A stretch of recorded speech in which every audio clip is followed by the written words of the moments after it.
Hi, and welcome to this week's Micro Moment, where we are going to talk about canning lids. Canning lids right now are on everyone's mind because it is getting more and more difficult to get good ones. Is there a shortage? Well, maybe. I know that there is a shortage of high quality ones, that is for sure. Many of us, and I am including myself in that group, have gone online to try to buy canning lids, and only to find out that when we get them, they are nothing but junk. So let's talk about what canning lids are, what they do, and what we can expect. So first of all, there's two sizes of jars that are widely used in the United States are a regular mouth jar, and that is generally, this is a flat or a lid that goes on the top. You notice that it has a sealing compound right here. And during the process of canning, that sealing compound heats up and it is drawn into the jar through a vacuum process as the jars are removed from the canner. During canning, the food expands and air is expelled from the jar, replaced with steam from the boiling liquid in the jar and from the food. After the jar is taken out of the canner, everything cools down, and as a result of that, it shrinks back to its regular size, and in so doing, it creates a vacuum that pulls this down. The sealing compound then presses hard against the jar, and a tight vacuum seal is produced. We put these bands on the jars not to do anything with the seal. The seal handles itself during the process of canning, but rather to hold this flat or this lid in place. So that's the process. So we have that size, and then we have wide mouth size right here.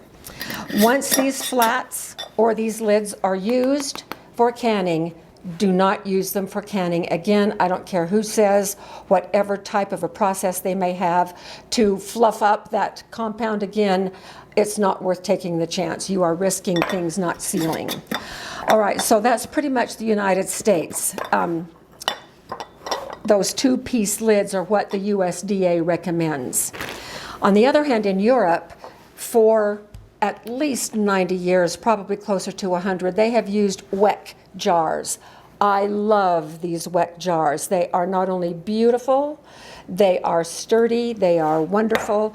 Their sealing is a little bit different. It is the same process that goes on inside the jar during canning, but instead of a flat and a band, this has a glass lid and a gasket. The gasket is also made out of rubber, compound rubberized. And what happens there is that those are inverted and then clipped into place. Canning occurs, steam escapes, the same thing.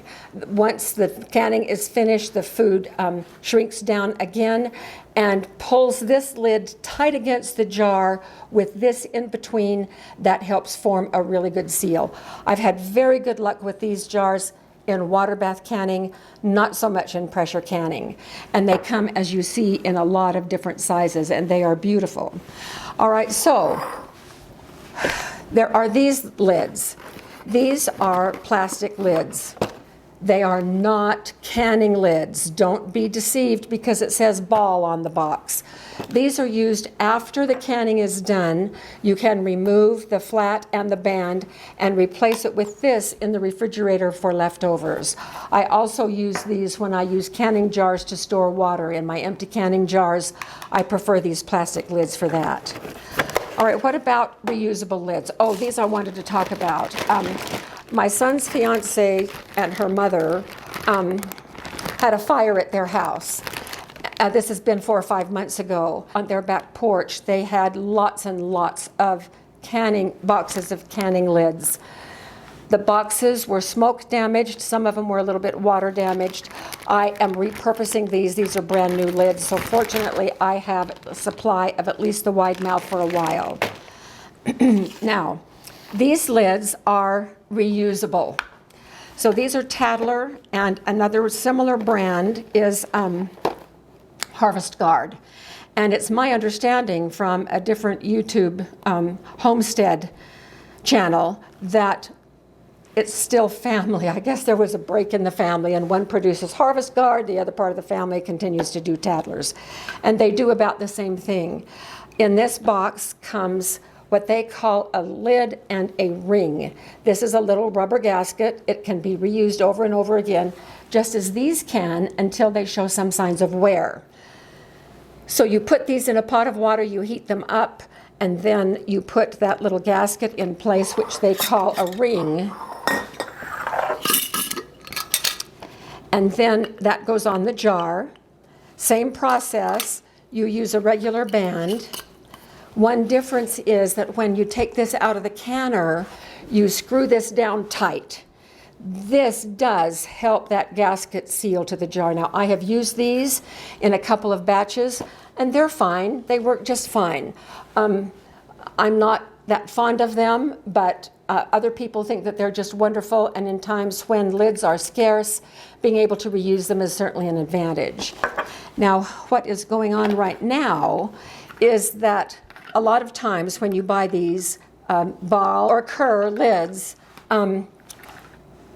you're taking a chance, because many of these are manufactured elsewhere in the world where their manufacturing standards are not ours, and they come to us and they're dented, or the sealing compound is already flaking off. And so it's hard to even know, it's hard to guess what we're going to get when we order. So here is a brand new brand. This is Denali, Denali. And I am just starting to use Denali lids.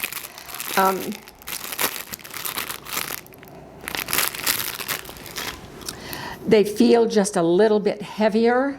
The sealing compound is absolutely excellent. This is my only box of them. I've used them in 2 batches so far, 2 batches of 4 quarts. I'm actually using them as I am testing the Nesco canner, and these lids are working marvelously. They are not cheap, but at least you can count on quality when you purchase them. And they're just available at denali.com. They advertised a free box. I got the free box, but it cost me $6.99 for shipping. So they were about 50 cents a piece that way. And that was fine. I wanted to try them out. And that's about what you're going to pay, just under 50 cents a piece when you order them and then pay for shipping. Maybe it's worth it, maybe it isn't for you. You have to decide. So that's the basic information on canning lids, and I hope this was helpful for you, and we'll see you with our next micro moment.